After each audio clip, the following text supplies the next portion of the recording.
उपदेश। क्रोध करने वाला खुद भी जलता है और दूसरों को भी जलाता है। 5 वर्ष पहले की बात है। बुद्ध अपने शिष्यों को दे रहे थे उपदेश, तभी एक व्यक्ति को बुद्ध की बातें अच्छी नहीं लगी। वह उठा और बुद्ध का अपमान कर दिया। बुरी बातों को बार बार याद करने से हमारी परेशानियां बढ़ती हैं, मन अशांत होता है। इसीलिए दुख देने वाली बातों को भूलकर आगे बढ़ना चाहिए। इस संबंध में गौतम बुद्ध का एक प्रसंग प्रचलित है।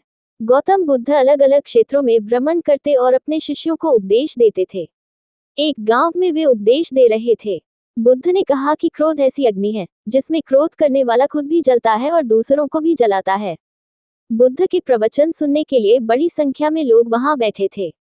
उन लोगों में बहुत गुस्से वाला एक व्यक्ति भी बैठा हुआ था। उसे ये बातें पसंद नहीं आई। वह अचानक उठा और बोलने लगा कि बुद्ध, तुम पाखंडी हो। बड़ी बड़ी बातें करना ही तुम्हारा काम है। तुम लोगों को भ्रमित कर रहे हो। तुम्हारी ये बातें आज कोई मायने नहीं रखती हैं। व्यक्ति लगातार बुद्ध को अपमानजनक बातें सुना रहा था। वहां बैठे सभी लोग ये देखकर हैरान थे कि बुद्ध ये सब शांति से सुन रहे थे, लेकिन कुछ बोल नहीं रहे थे। क्रोधी व्यक्ति बुद्ध को शांत देखकर और ज्यादा क्रोधित हो गया। वह बुद्ध के पास गया और उनके मुंह पर थूककर वहां से चला गया। घर पहुंचकर क्रोधी व्यक्ति का मन शांत हुआ तो उसे अपने किए पर बहुत पछतावा हुआ। वह बुद्ध से क्षमा मांगने पहुंचा, लेकिन उस गांव से बुद्ध पड़ोस के गांव के लिए निकल चुके थे। वह व्यक्ति बुद्ध को खोजते हुए दूसरे गांव में पहुंच गया। वहां व्यक्ति को जैसे ही बुद्ध दिखाई दिए, वह उनके चरणों में गिर गया और क्षमा मांगने लगा। बुद्ध ने उस व्यक्ति से पूछा, तुम कौन हो और क्षमा क्यों मांग रहे हो?